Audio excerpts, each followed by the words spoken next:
So this is the thing. What is going on in this world? So apparently there is a group, a criminal ring of people who watch NFL players, NBA players, all sports players' houses. And this is like a group. It's not just one person. It's a whole entire ring here. And they wait for these players to be gone or at a game. And then they rob the house. So, very interesting. First off, disgusting behavior. But we do have to talk about this. So Joe Burrow's house last night was vandalized. Well, not his whole house. It was one bedroom. But what's really weird about this, and Pat McAfee talked about it today in his show, is radio traffic indicates there was an officer on detail at his house last night. So there was an officer at his house, like watching his house, making sure it doesn't happen.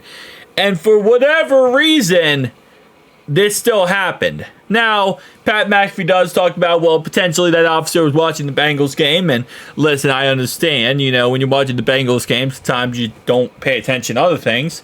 But based on what we also understand from Pat McAfee here, it seems like how they target these houses is they go for very big houses.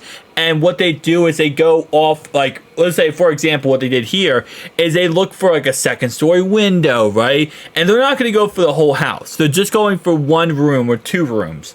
And then in and out, in and out, in and out, very quick. No one notices.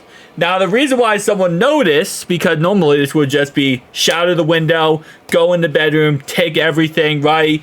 And then leave. That's pretty much that. You're in and out within probably 5-10 minutes, right? Nobody notices, whatever. Well, there was somebody in the house, and this is the whole situation that kind of presented itself. So there was a 911 call because somebody was in the house. If we skip forward a tad bit into this, actually it might be a little bit back here. Actually, I think it's, where did McAfee show it? Hold up. Right here. Alright. So this was a 911 call. Someone is trying to break into the house right now. My daughter is in there. This is Joe Burrow's house. She is staying there. He's at a football game wondering what she should do. If she should go hiding or she should go outside. That woman's daughter also called 911 and said someone broke into my house. It's like completely messed up. And it is. It absolutely is. And this, again, is not a new thing. This is a thing that is going on across the country because these football players, they have schedules. These basketball players, they have schedules. And it's clear that they're not going to be at their house.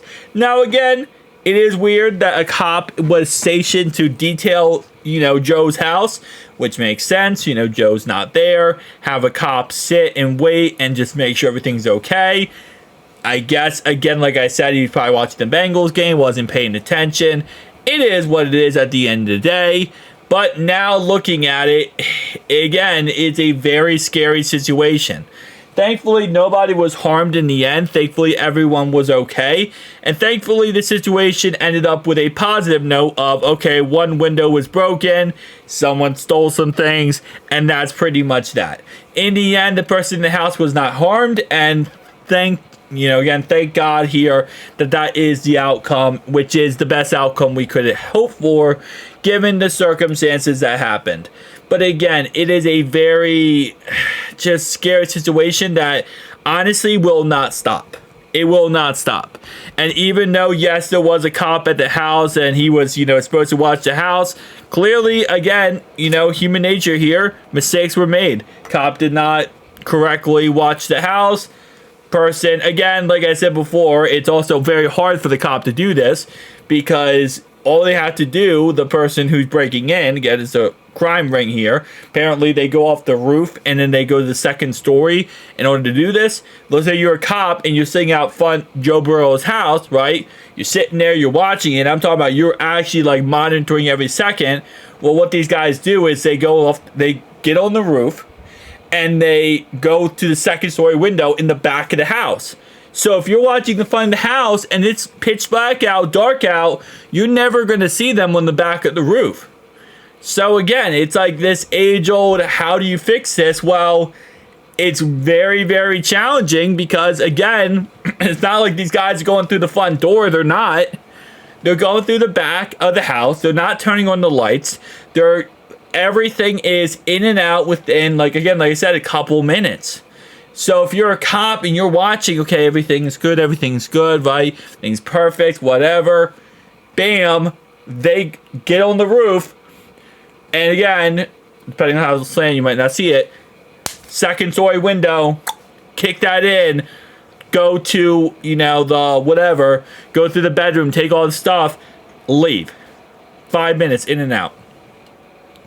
Now you could say, well, maybe you put a cop inside the house, right? Maybe the cop sits inside the house the whole entire night. And that way, if they hear a noise, they can instantly get it. Maybe that's the solution, right? Again, like I said, there probably is a solution that eventually will be figured out. I'm sure there will be. But this has happened to many football players, many NBA players, many superstar players because they have a schedule. And as long as these criminals, they see the schedule and they know the schedule, they know you're not going to be home. Now, in this situation, again, the sad part is somebody was home. And yes, it wasn't Joe Burrow, but it was an actual, person connected to Joe. And that's also, again, another very scary sight. Because a lot of times with criminals, they break into a house, they think nobody's home, somebody's home. They could make a mistake and someone ends up, getting shot or something, right? So it's definitely a scary sight. Thankfully, nobody was harmed in this. But again, it's one of those situations where it's like, how do you fix this?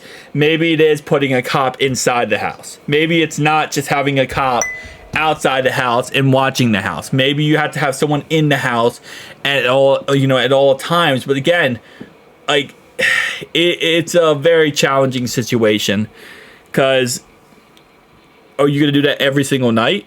Right? Is every single night the cop's job, or maybe take a shift, rotation of, okay, you do this every single night.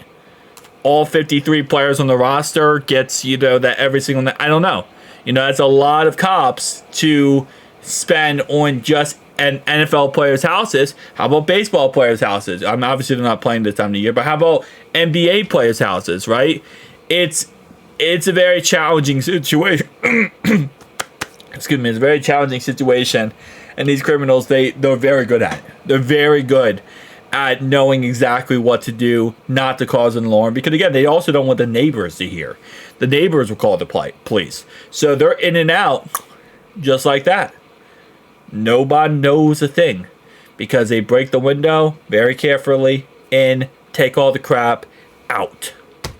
By the time even the cops are called, the idea is they are long gone. Obviously, it's not the case if someone's inside the house, though. But the idea is by the time someone finds out, they're gone. They're somewhere else.